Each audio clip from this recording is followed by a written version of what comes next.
Hei, tässä videossa lyhyesti kuinka kirjautua järjestelmään ja luoda liidi toiselle henkilölle. Eli ensin hypätään sisään järjestelmään, se logautuu sieltä sisään näin ja tullaan tähän perusnäkymään. Kun ollaan tässä kahdessa alimmaisessa sarakkeessa ollaan kiinni, niin vasemmalta yläkulmasta löytyy plusmerkki ja sen avulla kirjataan liidejä, diilejä ja face-to-face tapaamisia. Nyt mulla on tässä liidi raportoitavana, lisään täältä Add a Lead or Story, täältä Boost Your Friends Business-osiosta.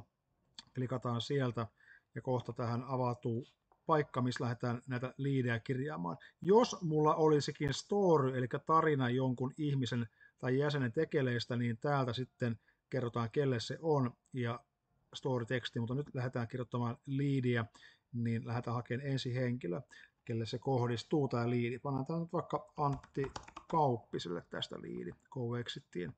Contact name, mä voin tässä laittaa suoraan se henkilön, Jaakko Rajakoski ja jaakko@jaakko.fi. Puhelinnumero tähän, mikä sitten ikinä onkaan.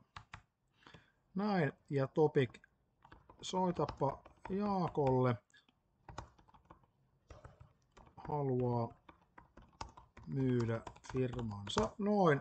Ja jos tämä olisi, itse olisin ostaa, klikkaisin tästä I am the buyer, ja Jari Option on tämmöinen salainen viesti, jolloin nämä 3 viimeistä kenttää tyhjenee. Tai se 2 e-mailia eikä phone-numero tarvitse laittaa. Tämä voi käyttää milloin vaan. Ja tästä laittaisin eteenpäin sitten, nyt otan tuosta pois, näin, niin sitten vaan add, ja siellä sitten liidi kurkkii vastaanottajan sähköpostissa. Tämä oli helppo tapa lisätä liidi järjestelmään tai tehdä story tai raportoida diili. Jos tuosta pitäisi diili raportoida, niin käydään hakemassa se, että mikä liidi sitten raportoidaan. Tuosta on generinen liidi ja sitten vaikka 3000 € liidihinta, ja jos haluaisin finance feetä maksaa vaikka 1 euron, niin sen jälkeen sitten täältä löytyy tämä finance feen jättöhomma. Se on tosiaan vapaaehtoinen, eli jos en päästä finance feetä, niin tästä vaan sitten OK-kohtaa, ja nyt on diilikin raportoitu järjestelmään. Näillä eväillä tsemppiä sinne liidien ja diilien ja storien face-to-facen raportointiin. Moikka!